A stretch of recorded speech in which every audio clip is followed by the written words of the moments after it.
Buongiorno, pace. Pace means peace. And thank you once again for being in the church. And I'm so glad to be with you. And siyempre, binabati po natin ang lahat sa pangalan ng ating Panginoon. At aking pong pinapasalamatan ang ating pong mga leaders na naiwan po sa ating church. At malapit na rin po akong makabalik po dyan. And I'm sure hindi nyo naman masyadong mamimiss dahil every Sunday morning ay kasama po ninyo ako kahit sa ganitong paraan sa ating pong live dito po mula po sa Padova, Italy. And syempre pinapasalamatan ko po si Pastor Rod sa pangangasiwa at sa take over ng mga church matters po natin dyan, and also siyempre with Pastor Charles and all the elders of the church, department heads po natin, lahat po, no? Sa ladies and men's, music, youth po natin, multimedia po natin, ang ating Asher sa Nazareth, at ang Sunday School po natin. Ito po ay mga tumutulong bawat isa na maging matagumpay po ang bawat pagtitipon po natin sa ating Panginoon. And I'm so glad na ang ating po church ay patuloy po na malago at masaya. Praise the Lord. And I hope na magpatuloy po ang ating pong alab sa Panginoon. And ito po ay isang tanda ng inyo pong maturity. Praise God. And syempre, binabati ko rin po ang aking Mi Amori, Sister Tata, and hello, and syempre sa aking mga kiddos dyan. Anyway, tayo po ay magpapatuloy na, and ito po ang aking second to the last Sunday po dito sa Italy. And next week ay magkasama na po kami ni Pastor Rod for one Sunday, and then pagka Wednesday po niyan, ako naman po ay babalik na po dyan. Loobin ng Panginoon ay Thursday ng gabi, ako po ay nasa Manila na po. And may the good Lord bless my trip. Ipag-pray nyo na lang po na maging maayos po ang mga pagbiyahe, maging ang pag-alis po ni Pastor Rod. Ano po? At marami po kasi mga balita ngayon ng mga turbulence na naranasan, kahit nga po yung the best airline, one of the best airline in the world na Singapore Airlines, muntik na po. Doon po sa Bangkok, nag-emergency landing dahil nga po sa matinding turbulence. Ganon din po dito, no, sa Europa at saka maging po sa South America. Marami pong record ngayon. Lalong-lalo na yung mga Boeing 747, mga Boeing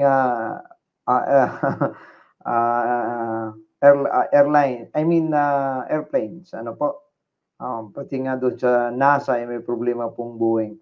So hindi po talaga nagiging maganda daw ang paggawa ng Boeing, mga 787 nila, no, malalaki. Yun pa naman ang karamihan sa mga eroplano ng papunta po dito sa Europa. Anyway, God is powerful, and wala naman po tayong dapat katakutan dyan. And we need just your prayers that God will bless our trips. No? Yung pagpunta ni Pastor Rod, ang aking pag-uwi, at ang pag-uwi din ni Pastor Rod. And siyempre patuloy po tayo, mga kapatid, at aking binabati ang ating pong mga online viewers, at ang ating pong mga kapatid dyan sa church, at ang mga bisita po natin. God bless you all as we continue our lesson, and we are on lesson 6. At ito po ay sa Search for Truth and Part 2. Marami po kasi mga magagandang i-discuss, no, sa bawat lessons po na ito. And we are still on the topic, prepare for the new kingdom. And nagtapos po tayo sa ministry ni Jesus Christ. No? And we are on the, sorry. Dito na po tayo sa medyo malayo na po. Opo. Yan, yan. Okay. Kasi isang slide lang po ito. Para po hindi po mahirap bandang huli kung tayo po ay magturo, no? At ito po ulit-ulitin lang ang ating mga pagtuturo. So part 2 po tayo, prepare for the kingdom, and nakita po natin na ito po ang ating Panginoon ay nagdala po ng bagong kaharian. And I believe na God will give us understanding of His new kingdom dahil ito po'y binago niya na po ang lahat at ito po'y para na sa church. Hindi lang po para sa mga Hudyo ngayon, kundi para na rin sa buong church. Okay, the church is comprised of Jewish and Gentiles. No po. But before that, I would like to ask you for a moment of prayer para po gabayan po tayo ng Panginoon sa kanyang mga kaalaman at karunungan. Nawang banal na Espiritu ay manguna po sa atin sa ating pong discussion sa umagang ito. Let us pray. Heavenly Father, we praise you. Thank you, Lord. Once again, salamat, Panginoon, sa isang magandang pagtitipon na ibinigay mo sa amin sa araw na ito. Salamat, Lord, na ikaw ang nag-ingat sa bawat isa. Ikaw, Panginoon, nagpadala ng mga anghel na magbantay, maging Panginoon sa bawat isa sa amin. Ang lahat ng aming mga bisita, nawa ikay magpapala sa kanila at nawa ay basbasan mo ang iyong mga salita, Panginoon, ang mga mapag-aralan namin. Nawa ito ay maging malinaw sa aming kaisipan at puso. Nawa ito, Panginoon, ay manatili, tumubo at magbunga sa aming mga bawat buhay. Lord, I pray that let the Holy Spirit, Lord, be our teacher today and shall guide us and shall anoint us, O Lord, for your glory, as we pray in Jesus' name. Amen.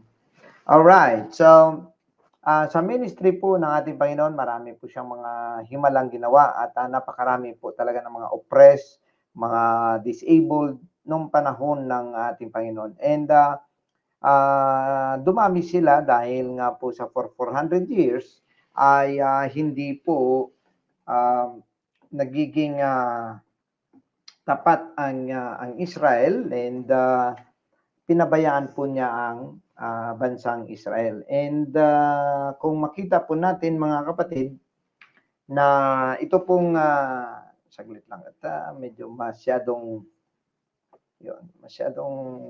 madilim po ako. Okay. Now, pinagaling ng ating Panginoon, and siyempre marami rin po siyang mga himala, no? So yung topic ni Pastor Rod last week is about the God of miracles, the God of wonders. Yan po ang ginawa ng ating Panginoon. However, hindi po ako magpo-focus doon sa mga himalang ginawa ng Panginoon, kundi sa kanyang mga turo sa pamagitan ng mga talinghaga o parables na tinatawag. And actually, marami po ang parables na ginamit ng Panginoon. Medyo hindi po nagkakatugma yung mga scholars kung ilan ba talagang parable ng ating Panginoon.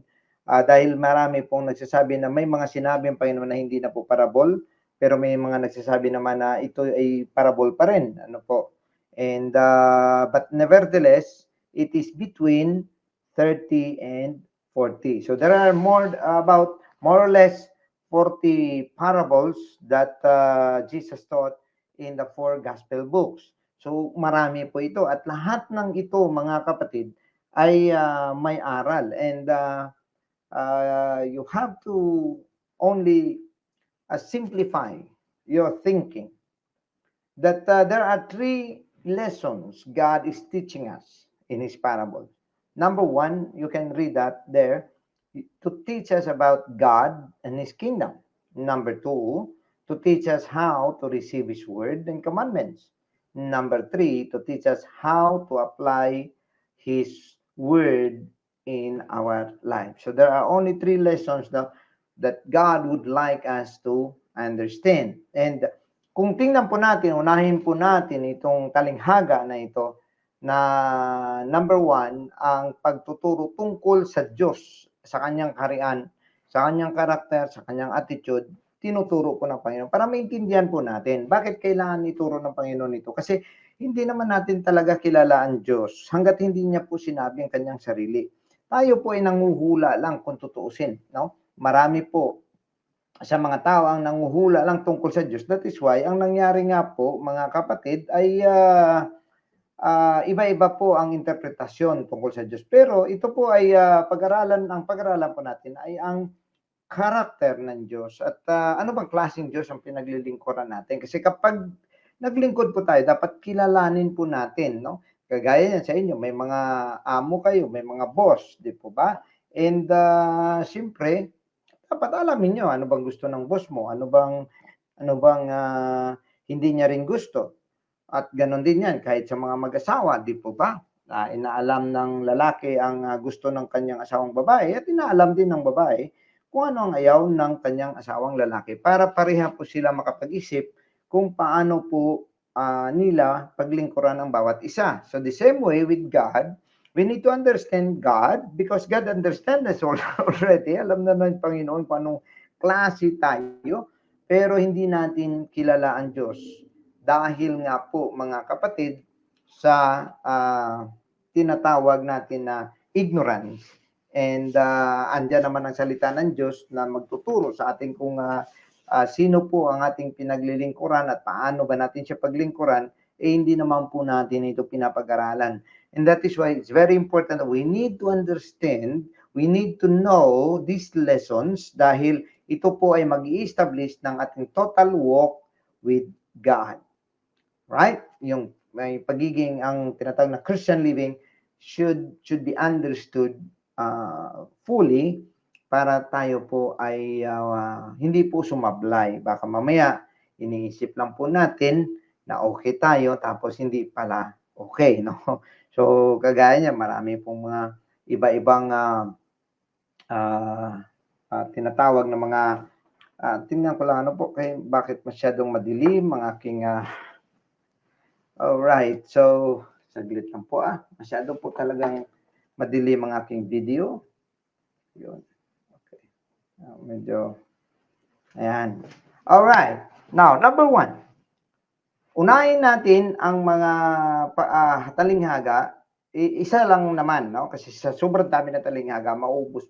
Kahit isang buong taon, hindi po tayo makatapos, ng talinghaga ng ating Panginoon. Now, unahin po natin ang isa sa mga talinghaga na nagpapakita kung anong klaseng Diyos or masabi po nating pastor ang ating Diyos. Ano bang klase? Buksan po natin ang ating mga Bible sa Matthew chapter 18. Ayan po, kung meron po kayong mga Bible, at simulan na po nating basahin sa verse 12. Ayan po. At itagalog ko na lang po ito dahil para dire-diretso na po tayo, mga kapatid. Alright. Now, sorry.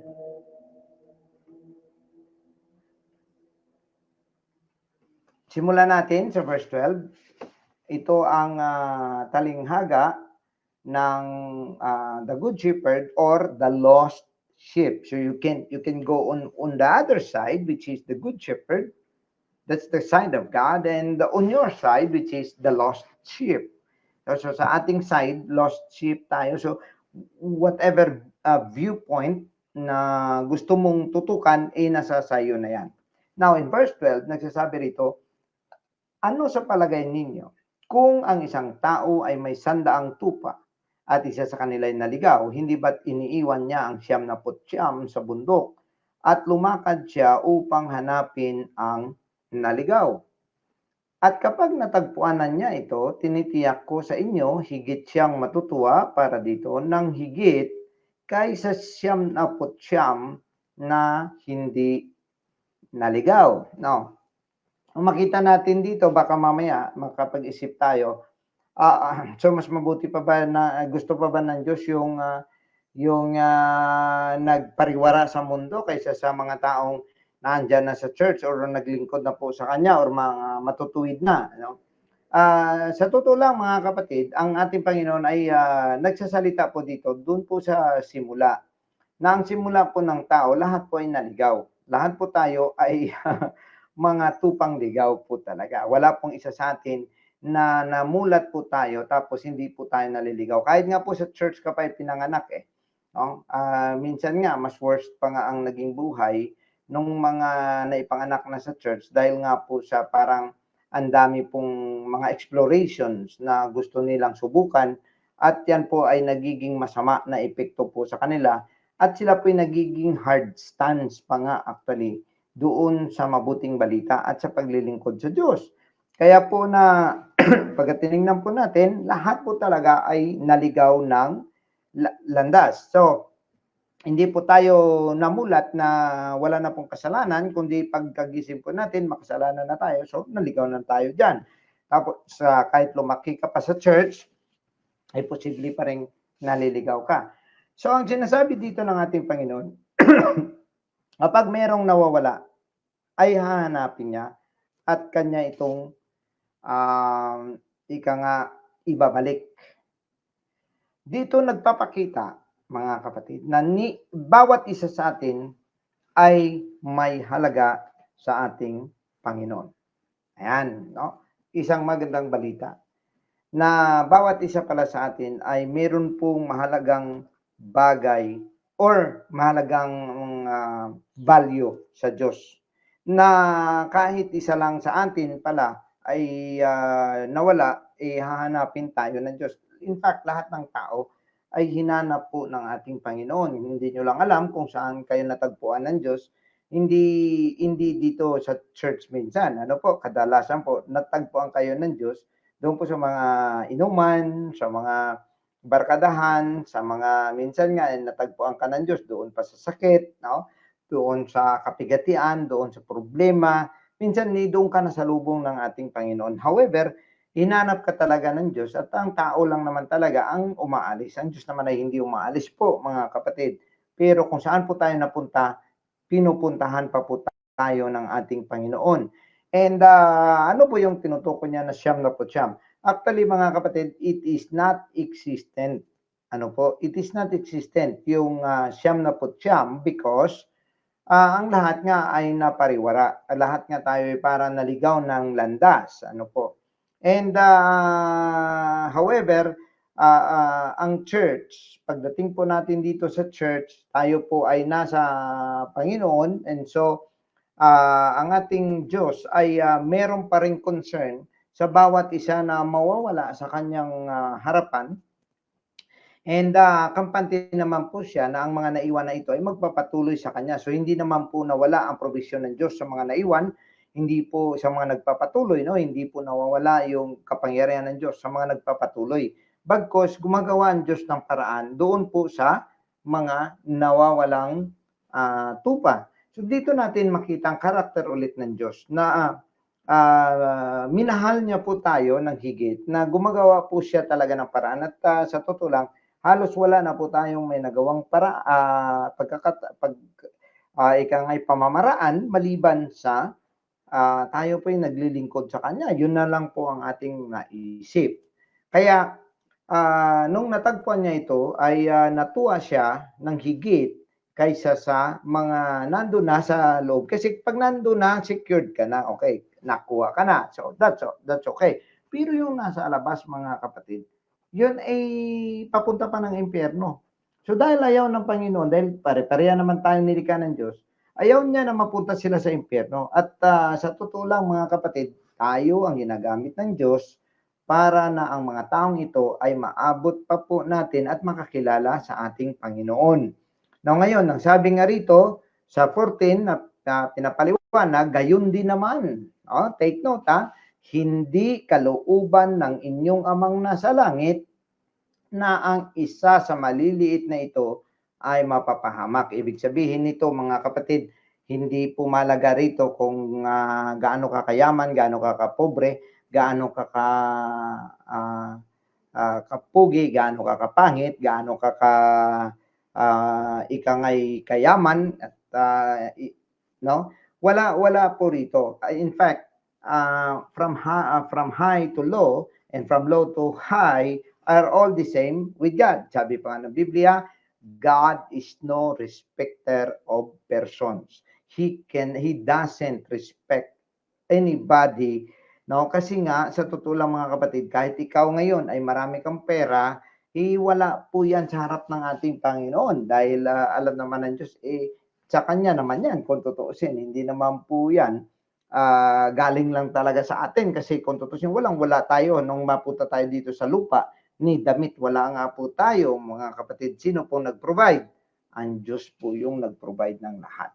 At ang gusto niya po na ang isa po sa atin ay hindi po mapapahamak.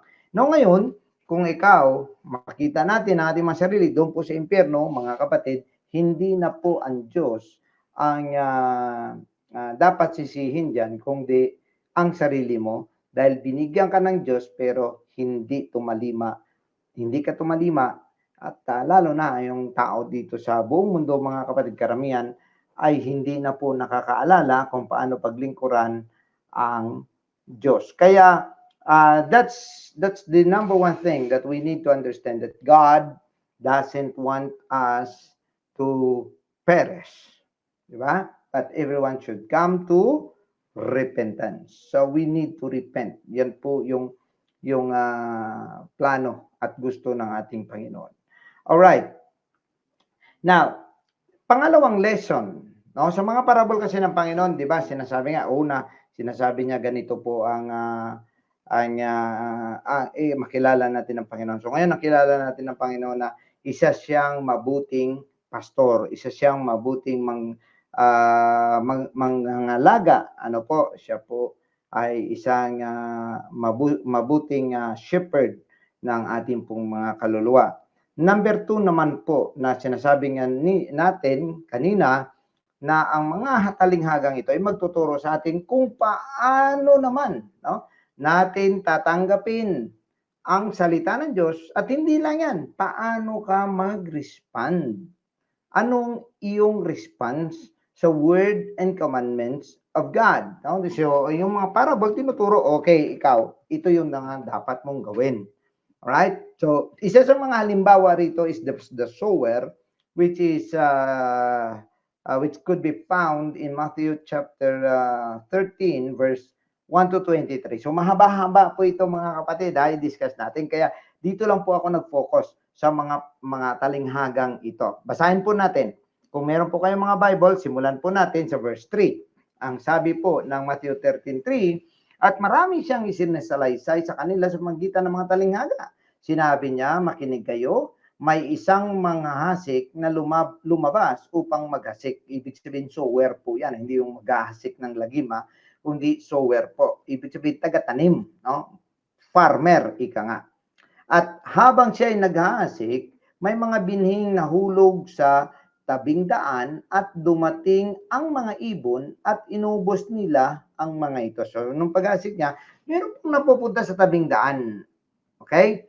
At ito'y tinuka ng mga ibon. Verse 5, ang ibang binhi ay nalaglag sa batuhan na kakaunti lamang ang lupa. Sumibol agad ang mga ito, palibasa ay manipis ang lupa.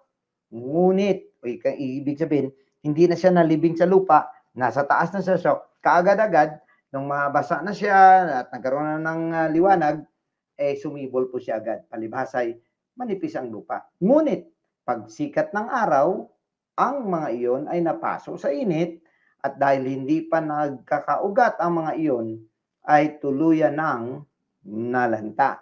Ayun, yun yung pangalawang binhi sa bato na punta. Pangatlo, ang ibang binhi ay nalaglag sa may mga halaman ng tinikan. Lumaki ang mga halamang tinikan at sumakal sa mga iyon.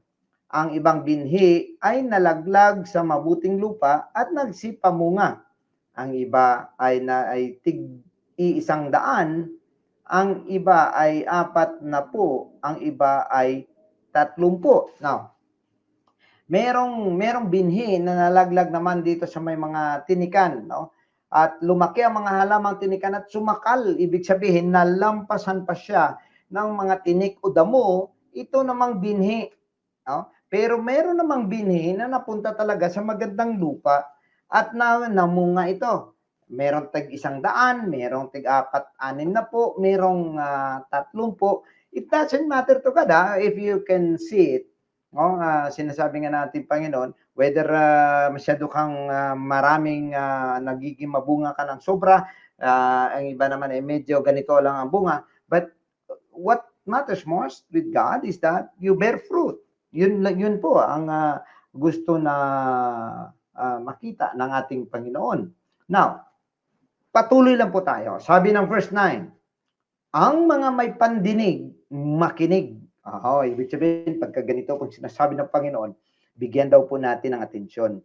Bigyan po natin ng pangunawa. Hindi lang yung nagbabasa ka na parang nagbabasa ka lang doon sa sulat sa pader. Kung di nagbabasa ka na pinapapasok mo sa iyong isip, binababa mo sa iyong puso, at iyong inuunawa. Sabi nga rito sa verse 10, pagkatapos ay lumapit sa kanya ang mga alagad at nagtanong, bakit po kayo gumagamit ng mga talinghaga sa pagsasalita ninyo sa mga tao? Ibig sabihin nila, pwede mo naman pong idiretso. Bakit po kailangan pa ng talinghaga? Ito sinagot yan ng ating Panginoon. Ang sabi niya sa 11, ito ay dahil kayo ang pinagkaluubang makaalam ng mga hiwaga tungkol sa kaharian ng langit at hindi sila ang pinagkalooban ng mga ito. Now again, makikita natin mga kapatid na ang pagkaunawa sa lahat ng bagay, lalo na sa salita ng Diyos, sa pagka-Diyos mismo at sa kaligtasan natin, alam niyo po ba mga kapatid na ipinagkaloob sa inyo ng Diyos yon para maalam ninyo, malaman ninyo, maintindihan ninyo, matanggap ninyo. Ipinagkaloob yan. Kaya dapat pasalamatan niyo po ng husto ang ating Panginoon ngayong araw. Dahil, ipinagkaloob po ito ng ating Panginoon sa bawat isa sa atin. Ngunit, tandaan niyo ito, hindi lahat pinagkalooban. That is why, kahit anong gawin mong Bible study, ilatag mo na, umabot ka na ng 6 months ng Bible study, hindi pa rin mabago-bago, hindi pa rin siya well, di natin alam, maring hindi lang tugma yung pagkagawa mo, pagkapaliwanag mo, pero the point is, baka hindi siya pinagkalooban ng Diyos para makapangunawa. Ito, sabi naman ngayon ng iba, ano bang ibig sabihin? May pinipili pala ang Diyos. Paano kung ako pala hindi niya napili? Sinagot din niya, no? Dahil itong sabi ng ating Panginoon sa verse 12, sapagkat sino mang mayroon ay lalo pang bibigyan at magkakaroon siya ng napakaraming, ngunit sino mang wala, pati ang anumang nasa kanya ay kukunin. Now again, ano yung meron? Merong pangunawa. Merong puso. Puso sa Panginoon. Na kapag meron ka niyan, dadagdagan ka pa ng Diyos. Kung meron ka pangunawa sa salita ng Diyos, dadagdagan ka pa ng Panginoon. Pero kapag wala kang puso sa salita ng Diyos, wala kang pangunawa sa salita ng Diyos, mas lalo pang tatanggalin na lang sa iyo. Kasi sayang Di po ba? No, ngayon. Kasi ayaw mo namang mag-respond Dahil itong sabi ng Panginoon sa 13, ako'y nagsasalita sa kanila sa magitan ng mga talinghaga sapagkat tumitingin sila, subalit hindi nakakita. Kumbaga, andyan lang din, nakatingin, pero hindi naman nila makita-kita kung what is that for me? Ika nga, wala akong may makita, no? At sabi nga rito, nakikinig, ngunit hindi naman nakaririnig, ni nakauunawa. So yun pala, no? May mga tao kasi, mga kapatid, na andyan lang din, nanonood, nakikinig, pero actually hindi pumapasok sa isip at hindi nila maunawaan and ito ang sabi ng Panginoon sa kanila sa verse 14, sa kanila natutupad ang propesiya ni Isaias. Tandaan ninyo ang pinag-uusapan dito, mga taong nakikinig sa salita ng Diyos. Ibig sabihin, naandun sila sa harap mismo ng pagkakataon na sinasaboy ang salita ng Diyos at nagsasabi sila, nagsasabi ang ating Panginoon, makinig man kayo ng makinig, sabi niya kay Prophet Isaiah, kailan may hindi ninyo maunawaan.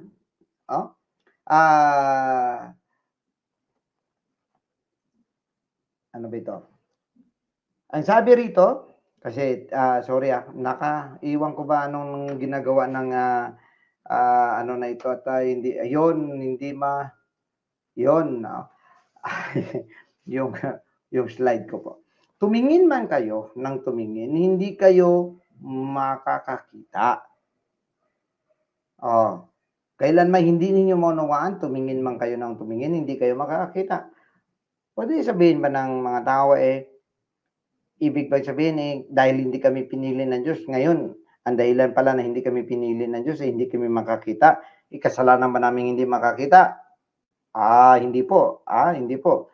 Kaya po hindi kayo napili, hindi napili yung ibang mga tao dahil andiyan lang sila, nag-attend din sila, pero wala po silang may naunawaan sa salita ng Diyos. Wala po silang may, ika nga, nandito ka pero hindi ka naman nag-worship. Nandito ka, hindi ka naman nagpipray. Nandito ka, hindi ka naman nakikinig kung ano-ano yung mga pinag-uusapan nyo, kung saan-saan ka napupunta. Ibig sabihin, ikaw yun, choice mo yun eh. Amen? Choice mo yun eh. Nandito ka, pero hindi mo yun ginagawa. Kung saan-saan, kung ano nang iniisip mo, kung saan-saan ka, abot ka na sa buwan, abot ka na sa kung saan-saan parte ng mundo. Ano po? Now ngayon, ito ang sabi ng Panginoon sa verse 15. Ano ang dahilan? Sabihin natin, pumipili ba ang Diyos ng tao para siya lang ang iligtas? Ito pong dahilan. 15. Sapagkat ang puso ng mga taong ito ay manhid na. Ibig sabihin, may mga taong naging manhid sa salita ng Diyos. Alam niyo dito, kahit dito sa Italia, merong mga tao na parang lampas na, wala na, they know that they believe in God, alam nila na may Diyos ang mundo, alam nila na dapat magbasa sila ng Bible, but lampas na sa kanilang mga kaisipan, wala na silang care kung ano ang salita ng Diyos at they don't care kung ano ba ang totoong church or ano ba ang plan of salvation. It doesn't matter to them. Now, ang puso kasi naging manhid na hindi na makarinig. Ayan, kahit sabihan mo pa sa kanila, kahit ilatag mo ng paulit-ulit, hindi makarinig. No? Ang kanilang mga tenga, at kanilang ipinikit ang mga mata nila. Nakita ninyo mga kapatid? Kusa nilang pinipikit ang kanilang mga mata. Andyan, pinapabasa. Okay, basahin natin sa Biblia, pero ang mata mo nakapikit. Ito'y spiritual application, pero literally, sometimes, tinutulugan natin ang salita ng Diyos. Amen? Gising pa ba lahat? Ito, baka ang mga mata nila'y makakita at makarinig ang kanilang mga tenga at makaunawa ang puso nila. Ito, tingnan ninyo ito. Sabi ng iba, sinasadya ng Diyos kasi baka maligtas pa sila, di ba? Hindi po. Ipinipikit ng kusa ng mga taong ito. Ibig sabihin ng pinipikit, sinasara nila ang kanilang ang mga pintuan ng pang-unawa. Mga pintuan na sana'y maintindihan nila ang salita ng Diyos. Tandaan po ninyo ito. Pero ipinikit nila ang kanilang mga mata at sinara nila ang kanilang mga tenga. Dahil baka ang mga tanli makakita pa. Sila hindi, ayoko alam niyo may mga tao talaga nagsasabi na, ay, hindi ako sisimba kasi baka mamaya, malaman ko pa kung ano yung sasabihin sa akin ng Panginoon. Minsan may sabihin niya, hindi na ako makinig ng salita ng Diyos kasi baka mamaya malaman ko pa, mali pala ako. Di po ba minsan may mga ganon tayo? Ayaw nga natin kung minsan malaman kung ano nga yung sinasabi ng Panginoon sa atin dahil baka mamaya labag ito sa atin. Kaya minsan ng mga tao ayaw na magbasa ng Bible kasi baka pagbasa nila sila yung banata ng Bible. Ang Bible nakasulat na yan bago ka pa ipinanganak. Ibig sabihin kapag yan ay nabasa mo at naramdaman mo para sa'yo, ibig sabihin kinakausap ka ng Diyos. So wag mong isara ang iyong tenga, wag mong isara ang iyong mga mata. Tandaan po ninyo mga kapatid, dahil kapag ikay binuksan mo yan, makakita ka, makarinig ka, at makaunawa ang puso nila, ang puso mo. At ang next na tendency, kapag ikay nakakita, nakarinig, at nakaunawa ang puso, manumbalik ka sa Diyos. Oh, yun po yung next na mangyayari. So kapag ang isang tao ay hindi nagbibigay pansin sa Diyos, ibig sabihin na nanatili siyang bulag, nanatili siyang bingi, ayan po, at nananatili siyang mangmang sa pag-unawa sa salita ng Diyos. Dahil kung nakakita siya, nakarinig siya, nakaunawa siya, babalik siya talaga sa Diyos. Maniwala kayo mga kapatid, ang taong nakaunawa, babalik at babalik talaga sa Diyos. Dahil doon niya lang maintindihan na ang buhay niya pala'y walang kabuluhan kung hindi siya babalik sa tagapaglikha nito, sa naglikha nito. Maintindihan niya na sa darating na araw pa lang, kapag siningil na siya ng Diyos, mga kapatid, diyan na makikita kung gaano at ika nga ang kanyang kakulangan. No? Saglit lang po kasi hindi po masyadong anong aking lightings. Madilim ako masyado. Ano po? Sige lang. Now, at hindi lang yan kapag ikay makapanumbalik loob sa Diyos, pagalingin ka. Pagalingin saan? Hindi lang sa physical, kundi sa spiritual na sakit. Mga kapatid, maging ikaw ay gagawin pa ng Diyos na malaya. Now ngayon, mga kapatid, so ang mundo natin, punta ka sa church, sa mundo, mangaral ka ng mabuting balita. Anong gagawin ng tao? Magtatago, lilihis, takpan ng tenga, o kaya hindi man nila literal na tinatakpan, pero kusa nila itong hindi binibigyan pansin. Kasi kung hindi mo namang iniisip, hindi mo pinapakinggan, buti pa nga kung minsan yung mga chismis mahilig tayo makinig. Di po ba? Hindi, pag may marinig lang tayo ng konti, ano yun? O, di ba?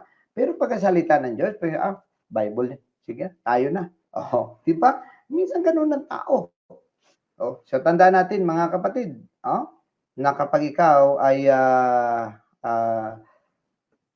nandito ngayon at naglilingkod sa Diyos, ibig sabihin isa ka sa mga nabuksan ang mga mata. Kaya, ang tawag sa iyo ay pinagpala. Oh, yun, no? Ang sabi rito, subalit pinagpala ang iyong mga mata sapagkat ang ito'y nakakakita, ang iyong mga tenga sapagkat ang mga ito'y nakakarinig. So, ibig sabihin, pinagpapala ang iyong mga mata. Spiritual eye po, ang tinutukoy po rito, and spiritual ears, dahil kayo ay nakakarinig. Wow. So lahat ngayon na nakikinig, na nakakita ng kalooban ng Diyos, nakakarinig ng salita ng Diyos, you are blessed. Sabi mo sa katabi mo, you are blessed kasi nakikinig ka. O, di ba?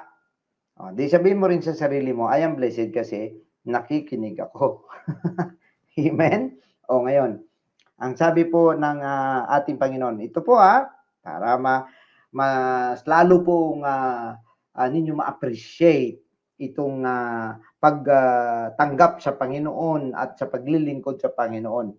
In verse 17, sabi ng Panginoon, katotohanan ang sinasabi ko sa inyo, maraming propeta, take note, at mga taong matuwid ang nagnais na makita ang inyong nakikita. O nakikita ninyo? Tayo nga sobrang pasaway pero yung mga propeta mas matuwid sa atin. Maraming mga propeta nakasulat sa Bible, tinitingnan natin heroes of faith, heroes in the Bible, mga kapatid. Alam niyo po ba na ninanais nila na makita itong nakita niyo ngayong kaligtasan? Yung nakita ninyo ngayon na katotohanan tungkol sa Diyos. Yung pagkakilala ninyo kung sinong totoong Diyos, mga kapatid. Alam niyo po ba na matagal po nila itong ninanais na makita, ngunit hindi nila nakita. Si Moses ilang beses tinanong niya ang Diyos, anong pangalan mo, Panginoon? May binanggit ba na pangalan ng Panginoon? Wala. Ang sabi ng Panginoon, I am that I am. I am He. Yun ang sabi, I am and I am He. Na siya namang ginamit ng Panginoon nung tinanong siya at ang sabi niya, I am He. Now ngayon, kanino niya ni-reveal? Ang sabi ng Isaiah 52:6. Therefore, my people shall know my name. Behold, on that day, my people shall know my name. Behold, it is I that doth speak. Behold, it is I. Anong ibig sabihin? Hindi niya binigay kay Isaiah, hindi niya binigay kay Moses, hindi niya ibinigay sa kanyang best friend na si Abraham, hindi niya binigay sa the man after God's own heart na si David. Kanino niya binigay, mga kapatid? Sa church, sa iyo, sa akin, sa ating lahat na nandito ngayon. Dito pa ibinigay ng Diyos at pinahayag niya ang mga bagay na gustong makita ng mga propeta. Pero ngayon, mga kapatid, sa atin pinakita. Akalain mo yun, mga kapatid. Sabi rito, at nagnais marinig ang inyong naririnig. Ngunit, hindi nila ito narinig. Hallelujah. Hindi nila narinig, mga kapatid, na sila ay mahugasan sa kasalanan nila sa pamagitan ng bautismo sa pangalan ni Jesus. Hindi nila narinig na sila ay mapuspos ng banal na espiritu na ang pangako ibinigay sa kanila. Pero mga kapatid, hindi nila na-experience at hindi nila gusto nilang marinig, mga kapatid, kung ano ang mga salitang dadalhin, ano ba yung mabuting balita, ano ba yung dadalhin na kaligtasan ng Misaya. Hindi gusto nilang malaman yan, gusto nilang makita yan, pero hindi nila ito nakita. Kanino at sino nakakita? Ikaw, ordinaryong tao, kagaya ko, mga kapatid. We are just but ordinary people. Pero sa atin, ibinigay ng Diyos. Kaya ingatan nyo po, mga kapatid, ingatan nyo. Embrace it with all of your might. Ang inyong kaligtasan, embrace it. Huwag ninyong hayaan na kung anong mga bagay ang pwedeng magnakaw niyan dahil may gustong magnakaw niyan. Ang gustong magnakaw niyan ay ang diablo na wala nang pag-asa, wala na siyang pag-asa na mabago pa ang kanyang buhay, wala siyang pag-asa na maligtas pa. Kaya, ninanakaw niya ang pagkakataon natin na maligtas. Kaya sa bawat isa na nakarating na sa kaligtasan, huwag mong hayaan na merong may mag-agaw niyan sa iyo. Hindi po pwedeng trabaho mo ang mag-agaw ng kaligtasan mo. Hindi po pwedeng amo mo, hindi po pwedeng nubya mo ang mag-agaw ng iyong kaligtasan. Hindi po pwedeng asawa mo o mga anak mo ang mag-agaw ng iyong kaligtasan, mga kapatid. At ng pagkakataon na makapaglingkod sa Diyos. Hindi yung mga ginawa ng ibang tao, hindi yung mga masamang bagay na nakikita mo, hindi yung mga kakulangan ng mga leader, hindi yung mga kakulangan ng iyong mga kapatiran, hindi, wag mong hayaan, mga kapatid, na kahit ano pa yan, na nakawin ang napakalaking oportunidad. Mga kapatid, itong nakita ninyo, itong narinig ninyo, itong ngayon na inyong naranasang kaligtasan, mula sa mga propeta, mga kapatid, they look forward. In fact, si Abraham, anong sabi niya? Kahit nagsusojourn siya sa bundok, nag-iikot siya dun sa bundok, mga kapatid, ano ang kanyang hinahanap? He is looking for that city whose maker and builder. Now, made without hands, whose maker and builder is God. Anong ibig sabihin? Langit ang tinutukoy niya. Wow, sa atin po ibinigay ng Diyos. Palakpakan natin ang Panginoon, mga kapatid. Oh, hallelujah. Ilagay po ninyo sa inyong puso. Ano man, kung ang pakiramdam mo parang ayaw mo na, parang gusto mo nang mag-give up dahil may mga bagay, kung ano pa mga dahilan yan, may mga reason ka man, kung iyan man ay, sabihin pa natin, valid pa yan.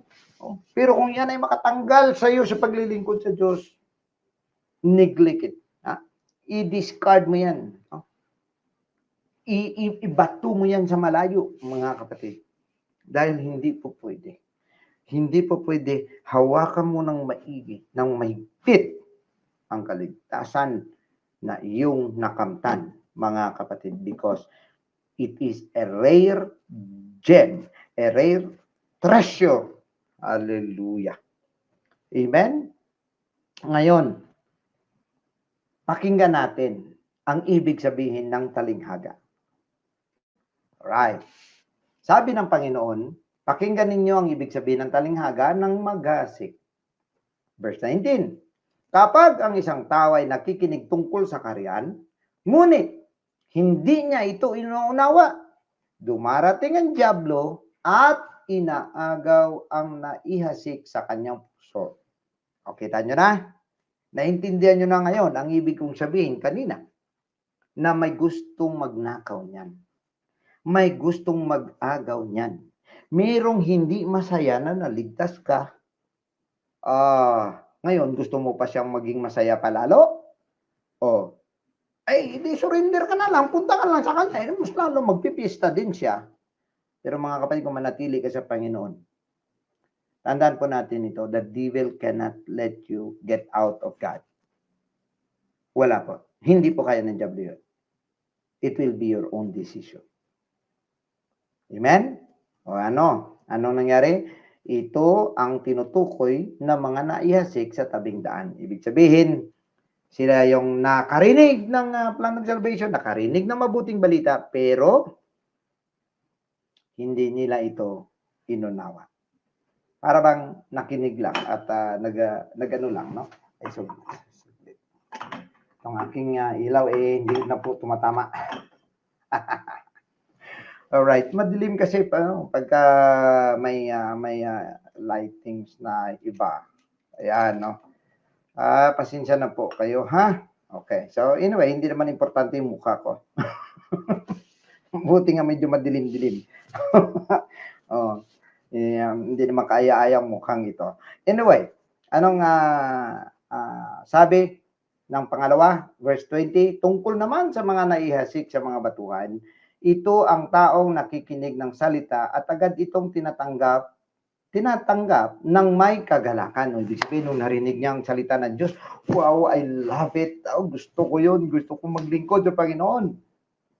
Kaya lang, hindi siya nagkaroon ng ugat at hindi gaano nagtatagal kapag may dumating na kagipitan, pag-uusig dahil sa salita, madali siyang natisod. Natitisod siyang lagi. Mga kapatid, pag ikaw ay lagi kang natitisod, mag-isip-isip. Bakit? Dahil kung ikaw ay mature na at nag-ugat ka sa Panginoon, ay kahit anong balya-balya ng mga problema, ng mga unos sa buhay, maging unos sa church or whatever, mga kapatid, nakatayo ka pa rin. Alam niyo po ba yon, mga kapatid? Bakit? Kasi nga, may ugat ka.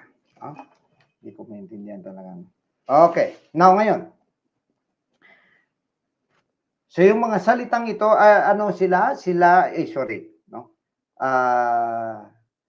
nagkaroon ng ugat at hindi gaanong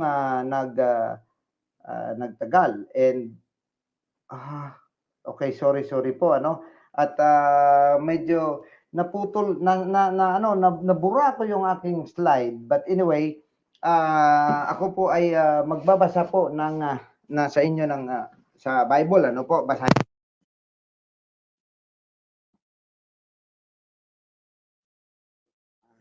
Sorry kasi akala ko hindi kasali yung mga slide na yun, nabura ko po pala. Okay. Patuloy lang po natin, bear with me,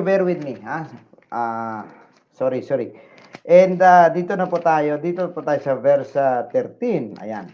Okay, now, ang sabi sa 22 ng 13, ito po, basahin ko po sa inyo.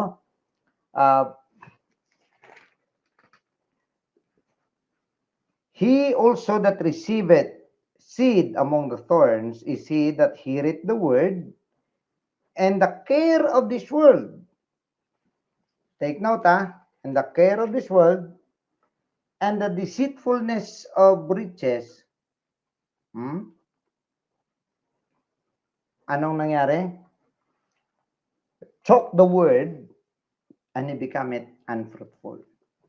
So, ibig sabihin, ito palang napunta sa mga tinik at damuhan, tapos na-overcome sila ng damo, at na-choke sila. Ibig sabihin, hindi na sila makahalanghap ng araw, hindi na sila makalabas, so namatay na lang sila ng kusa.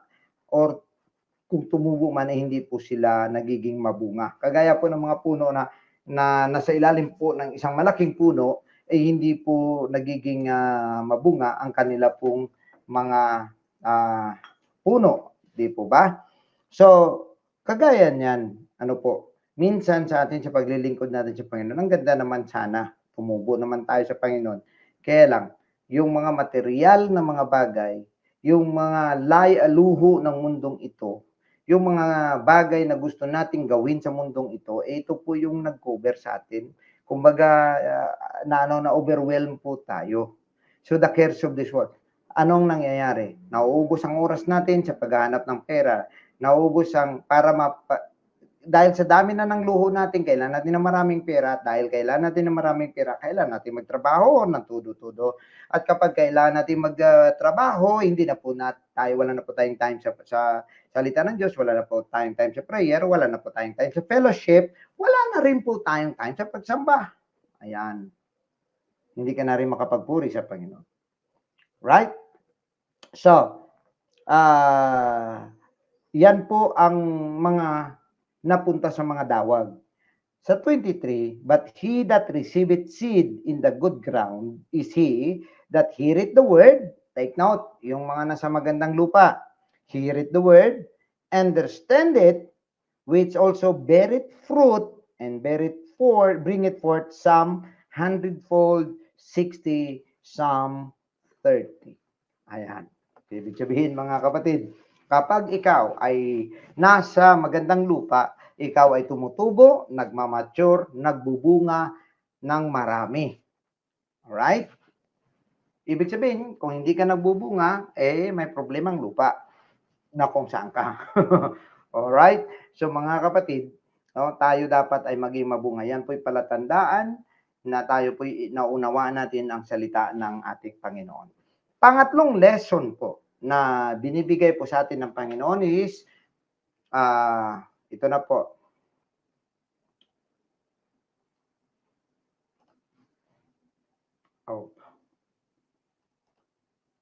Ayan.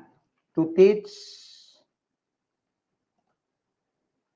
sorry, ano ba yan? Ayan po. Ayan. To teach us how to apply His Word in our lives. Ibig sabihin, pagkatapos natin makilala ang Diyos, matapos natin malaman kung paano natin dapat makuha ang makamtan ang salita ng Diyos, dapat ito ay na-apply sa ating pong mga buhay. Ang sabi po ng Luke chapter 10 verse 25, may isang dalubhasa sa kautusan na tumayo, at dito naman ang parable na to, kinuha lang dito ang The Good Samaritan. Marami pong parable. Again, more than 40 parables ang pwede pong na-scatter sa tatlong aral na ito. Minsan sa isang parable lang nandun na po lahat. Pero dito po ay mapunta po muna tayo doon sa tinatawag naman, paano naman natin i-apply ang salita ng Diyos. At sinasabi nga ng verse 25, may isang dalubhasa sa kautusan na tumayo at nagsabi ng ganito upang subukin si Jesus. Guro, ano ang dapat kong gawin upang magmana ng buhay na walang hanggan? So sabi niya, okay, gusto ko maligtas. Anong gagawin ko? Okay, sabi rito ng Panginoon, ano ba ang nasusulat sa kautusan? Sagot ni Jesus. Ano ang pagkaunawa mo? Ang sagot niya, mahalin mo ang Panginoon mong Diyos ng buong puso at ng buong kaluluwa at ng buong lakas at ng buong pag-iisip mo, at mahalin mo ang iyong kapwa na gaya ng iyong sarili. May alama. Sabi ng Panginoon sa kanya, tama ang sagot mo. Gawin mo yun at mabubuhay ka. Ayun. So, ibig sabihin, okay, tama naman yung pangunawa mo. Naintindihan mo naman pala nalaman mo naman pala. Di gawin mo na. Ayun. Di po ba? Ito ngayon, may talinghaga. Ngunit sa pagnanais niyang hindi magmukhang kayaya, sinabi niya kay Jesus, sino naman ang aking kapwa? Abay, medyo na, ngayon, sino ba yung tinutukoy mong kapwa ko? Abay, dito na nagpapakita ng kanyang maling espiritu. Ang sagot ni Jesus, talinghaga, mayroong talinghaga. May isang lalaking bumaba mula sa Jerusalem patungong Jericho na naging biktima ng mga tulisan. Hinumbaran siya ng mga ito, binugbog, at pagkatapos ay tumakas at iniwan ang lalaki na halos patay na. Nagkataong isang pari ang dumaan. Ibig sabihin, saserdote po, hindi pare. dumaan din doon nang makita ng saserdote ang lalaki, lumihis iyon sa kabila. Ganon din ang ginawa ng isang Levita. Dumaan din ito lahat mga religious people. Dumaan din ito doon at nang makitang lalaki ay lumihis din sa kabila. Subalit, isang Samaritano na naglalakbay ang lumapit sa lalaki. At nang nakita ito, ay nahabag siya. Now, bigyan ko kayo ng background saglit. Ang taong yon ay Hudyo. Ang Hudyo ay kasama, kaibigan, kamag-anak nitong saserdote at saka ng Levita. Ibig sabihin, lalo pat sila'y nagtuturo ng salita ng Diyos, however, hindi po nila ito pinansin na nasa tabing daan na, kumbaga, nangangailangan ng tulong. Ito namang Samaritano, mga kapatid, ay taga Samaria na galit po ang mga Hudyo dito. Hindi po lumalapit ang mga Hudyo sa mga Samaritano at ang mga Samaritano hindi na rin lumalapit sa mga Hudyo. So magkaaway po ang dalawang ito. Pero dumaan na itong Samaritanong ito at nang makita niya, nahabag siya sa tao na kahit ito'y Hudyo, na sabi niya, aba, kawawang taong ito. Ang sabi sa 34, nilapitan ng Samaritanong lalaki, binuhusan ng langis at alak ang kanyang mga sugat, at pagkatapos ay binindahan, isinakay niya ang lalaki sa kanyang sariling hayop or asno. At pagkatapos ay dinala sa isang bahay panuluyan at inalagaan doon. Akalay mo yun na may lakad yung mama na disturbo, naabala, dahil sa naawa lang po siya doon po sa isang Hudyo na nabugbog. Pero kahit kalaban niya yon, inaruga niya. 35, kinabukasan, binigyan niya ng 2 denaryo ang may-ari ng bahay panuluyan at pinagbilinan ito. Alagaan mo siya at anumang dagdag na gastusin mo ay babayaran ko sa iyo sa aking pagbabalik. So sabi niya, alagaan mo lang siya, itong pera, alagaan mo siya, pero pagbalik ko, kung may kulang, dagdagan ko. Grabe, mga kapatid. Samantala kalaban niya yon. Sa palagay mo, sabi ng Panginoon, sino sa tatlong yun ang naging kapwa-tao sa lalaking naging biktima ng mga tulisan? Anong sagot niya? Ang taong nahabag sa kanya. Sabi ng taong yun na nagtatanong sa kay Jesus. Kaya sinabi sa kanya ni Jesus, humayo ka at ganun din ang gawin mo. Di po ba? Mga kapatid, at binigyan tayo ng lesson ng Panginoon na kahit na, we need to apply the Word of God in our lives.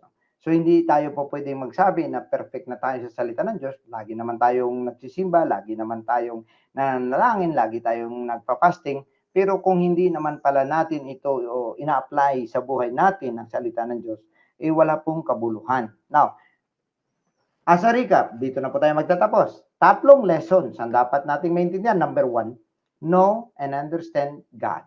His character, His nature, and His will. Alamin natin sino ang Diyos mo, ano ang gusto niya, ano ba siyang klase, ano bang kalooban niya. Okay? Because you cannot serve God without knowing what kind of God you are serving. Tama?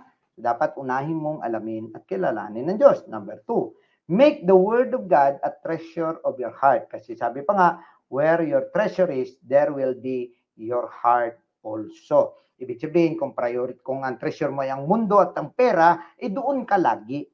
Kung ang treasure mo ay ang iyong sarili, di lagi mo na lang ito na lang ang iyong inaaruga at pinapansin. Wala ka nang pakialam sa iba. So listen and understand and obey the word. Make it grow and bear many fruits. Number 3, apply the Word of God in your life. Yan po ang isang lesson na dapat ang salita ng Diyos magkakaroon lamang ng buhay, mga kapatid, or kapangyarihan kapag ito ay atin pong inunawa at pagkatapos ay atin pong in-apply and we practice. Meaning practice, ginagawa mo talaga. Amen? So yun po ang ating kailangang maintindihan sa umagang ito. Naintindihan mo, nakilala mo ang Diyos, alam mo ang kanyang kalooban. Ano bang kalooban ng Diyos ngayong umaga? Kung titingnan natin. kalooban niya na ikaw ay makinig ng salita ng Diyos, magpuri sa Kanya ng buong puso at kaisipan, at bigyan siya ng parangal. Honor God today, brethren. Give all the glory to God. That whatever you heard today, put it in your heart. And bring it as you go out, bring it with you. And make it grow na sa iyong sarili magbunga ka. Sa ibang tao magbunga ka. Makadala ka ng maraming kaluluwa sa Panginoon. Pero mga kapatid, ang pinakamaganda na naintindihan mo kung paano sambahin ang ating Diyos. Apostolic worship is a biblical worship. At sa araw na ito, purihin natin ang Diyos. Amen? Sambahin natin ang Diyos. Kung kailangan mo, gusto mong sumayaw, gusto mong isigaw, gusto mong palakpakan ng Diyos, gawin mo. Amen? Subalit mga kapatid, sa araw na ito, sinasabi ko sa inyo, huwag ninyong sayangin ang araw na ito at ang pagpili sa iyo ng Diyos. God bless you. Ciao, arrivederci, pace.